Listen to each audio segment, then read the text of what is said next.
ఆ జొమాటో బాయ్ కి జీవో చదవడం వచ్చా? జీవో ఎంఎస్ మిస్లీనియస్ అంటే ఏందో తెలుసా? ఆ జొమాటో బాయ్ కి జీవో రొటీన్ అనేది తెలుసా? భారతదేశంలో ఉన్నటువంటి అత్యంత దారుణమైనటువంటి సంఘటనలో ఆ జొమాటో బాయ్ అనేవాడు ముఖ్యమంత్రి అయ్యాడు కానీ లేకపోతే ఆ డెలివరీ బాయ్ ముఖ్యమంత్రి. ఆ డెలివరీ బాయ్ వచ్చి ఎత్తుకెళ్లిపోయేటువంటి డెలివరీ బాయ్ వచ్చి రేవంత్ గురించి ఎవడో డెలివరీ బాయ్ ఉభయ తెలుగు రాష్ట్రాల్లో తెలుసండి. డెలివరీ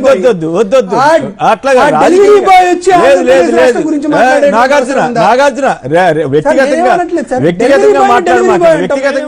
నమస్కారం అండి, దిస్ ఇస్ #you. ఈరోజు చూసుకుంటే మనం వైసీపీ అధికార ప్రతినిధి నాగార్జున యాదవ్కి బెయిల్ వచ్చేసింది. నాంపల్లి కోర్టు దీనికి బెయిల్ మంజూరు చేసింది. కానీ ఒక విషయం గుర్తుపెట్టుకోవాలి, స్విగ్గీ జొమాటో డెలివరీ బాయ్ అని రేవంత్ రెడ్డిని ఎట్ ద సేమ్ టైం ఆయన్ని పట్టుకుని ఇష్టం వచ్చినట్టు వాడు వీడు జొమాటో జెప్ వాళ్ళందరూ వాళ్ళని కించపరిచినట్టు రేవంత్ రెడ్డితో పోలిస్తే అని చెప్పి గవర్నమెంట్ ఆర్డర్ చదవటం కూడా రాదు, ఇంగ్లీష్ కూడా రాదని చెప్పి రెచ్చిపోయి వ్యాఖ్యలు చేసింది. 2 ఏళ్ల తర్వాత అది సోషల్ మీడియాలో విపరీతంగా వైరల్ అయిన తర్వాత ఈ క్యాండిడేట్ పైన ఇక్కడ బేగం బజార్లో కంప్లైంట్ నమోదైతే అతన్ని గుంటూరు వెళ్ళి అతన్ని తీసుకొచ్చి అరెస్ట్ చేసి రిమాండ్లో కూర్చోబెట్టారు. ఇప్పుడు బెయిల్ వచ్చింది. దానికి 100 రీజన్లు ఉంటాయిలేండి. మాకు ఒంట్లో బాగాలేదు, జ్వరం వచ్చింది, బొచ్చుడు రీజన్స్ ఉంటాయి. ఆ బొచ్చుడు రీజన్స్ కానీ ఇలా రిమాండ్లో ఉంచడం మాత్రం ఇది మొట్టమొదటిసారి జరిగింది. ఇంత సీరియస్ అండ్ స్టర్న్ యాక్షన్ జరగటం నిజంగా ఫస్ట్ టైం. కేవలం ఈ వ్యాఖ్యలే చేశాడా? కానే కాదు. నాగార్జున యాదవ్ ఏమంటున్నాడంటే, మొన్న అతన్ని ఆ కోర్టు నుంచి బయటకు తీసుకొస్తున్నప్పుడు రిమాండ్కి వెళ్లే ముందు ABN TV5 అని చెప్పి పేర్లు కూడా చదివేస్తున్నాడు. ఎక్కడ అహంభావం తగ్గలా. మనం చేసిన పనికి కొంచెం అన్న సిగ్గుపడాలి. రిమాండ్ కేసులు అని వస్తే ఎవరైనా తలంచుకోవాలి. కానీ ధీటుగా తలెత్తే పరిస్థితికి వస్తే మళ్ళీ తాట తీసే పరిస్థితికి వచ్చేస్తారు. చంద్రబాబు నాయుడు గారి పైన ఇలాగే రెచ్చిపోయి మాట్లాడాడు. ఏంటి ఇక్కడ చంద్రబాబు అడ్డగాడిద చంద్రబాబు, ఒరే సన్నాసి చంద్రబాబు, కడుపుకి అన్నం తిని పెంచావా నారా లోకేష్ ని? గడ్డి తిని పెంచావా?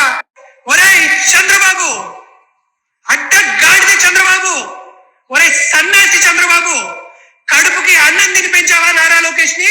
గడ్డి తిని పెంచావా? అరే చంద్రబాబు నాయుడు, ఒరే చంద్రబాబు నాయుడు, కడుపుకు అన్నం తిన్నావా, గడ్డి తిన్నావా, ఎలా పెంచావు నారా లోకేష్ అని చెప్పి విచ్చలవిడితనంగా కేవలం ఒక డిబేట్కి పిలవటమే పాపం అన్న రీతిలో సాక్షి ఛానల్లో ప్రతి ఒక్కళ్ళు కూర్చుని రెచ్చిపోయి మాట్లాడేస్తారు. అది వాళ్ళకున్న నైజం. దెబ్బకి ఏమైంది? ఇక్కడ రేవంత్ రెడ్డి గారిని అన్నప్పుడు 2 ఏళ్ల క్రితందే, కానీ ఎంత సీరియస్గా కేసు పడింది, రిమాండ్లోకి వెళ్ళాడు. ఇప్పుడు టీడీపీ కార్యకర్తలు అవనండి, అభిమానులు అవనండి, చంద్రబాబు నాయుడు గారి ఫ్యాన్స్ అవనండి, ఉభయ తెలుగు రాష్ట్రాల్లో 2 రాష్ట్రాల్లోనూ ఉన్నారు. ఇక్కడ తెలంగాణలో ఉన్నారు, అక్కడ ఆంధ్రాలో ఉన్నారు.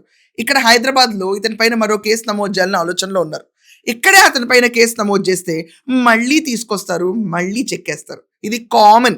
నాగార్జున యాదవ్ ప్రాపర్గా మాట్లాడడం నేర్చుకునేదాకా, వైసీపీ అధికార ప్రతినిధి ప్రాపర్గా లైన్స్ చదివేదాకా, డిబేట్లో కూర్చునేటప్పుడు ఒళ్ళు దగ్గర పెట్టి కూర్చునేదాకా పోలీసులు, కార్యకర్తలు, అభిమానులు ట్రీట్మెంట్ ఇలాగే కంటిన్యూ చేస్తారు. I I wrong? Hello, correct me if I'm wrong. ఇది కాకుండా మనం ఒక విషయం చూడాలి. అసలు నాగార్జున యాదవ్ రేవంత్ రెడ్డి పైన చేసిన కమెంట్స్ చూసి రెచ్చిపోయి మాట్లాడిందని కేసు నమోదు చేస్తే అక్కడ వైసీపీ వాళ్ళు వాళ్ళ డిస్కషన్స్ ఏం పెట్టారు తెలుసా? ఆ రోజు చంద్రబాబు నాయుడు గారు రేవంత్ రెడ్డికి ఫోన్ చేసి నువ్వు ఇక్కడ కేసు నమోదు చేయని చెప్పి ఆయన అడిగాడంట. రాజకీయంగా వాళ్ళు విమర్శిస్తుంటే, విమర్శలు కావివి, బూతులు, పరమ బూతులు, నికృష్టమైన బూతులు, నోటికి ఏది పడితే అది మాట్లాడడం. ఇది విమర్శ? విమర్శించే స్టైల్ ఇదా?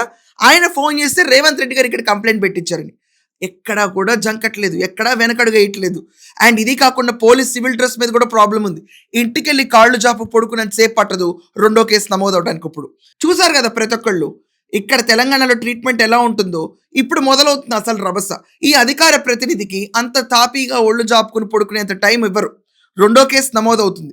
2వ కేసు చంద్రబాబు నాయుడు గారిని, లోకేష్ గారిని తిట్టినందుకు నమోదు అవుతుంది. ఒక కార్యకర్త, ఒక అభిమాని నమోదు చేసిన కేసే ప్రశ్నారావణ్ పైన ఉపా కేసు అయింది. ఇది గుర్తుపెట్టుకోండి.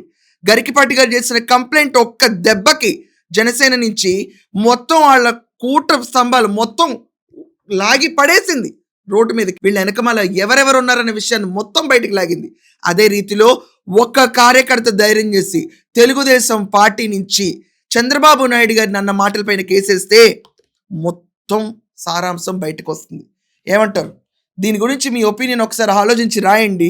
ఆంధ్ర కలిసి రాలేదేమో, తెలంగాణలో కేసేస్తే ప్రాపర్గా యాక్షన్ జరుగుతుందేమో. కోర్టులు, జైళ్ళు, పోలీస్ స్టేషన్లు ఇక్కడ పీపుల్ ఫ్రెండ్లీగా ఉన్నాయేమో ఒక్కసారి ఆలోచించండి. అంటే I don't mean to say ఏపీలో పీపుల్ ఫ్రెండ్లీ పోలీస్ కాలేదని, they very people friendly. But నేను అంటుంది కలిసి వచ్చింది తెలంగాణ గడ్డేమో. ఒక్కసారి ఆలోచించి కమెంట్స్ రాయండి. That's all for now. Thank you.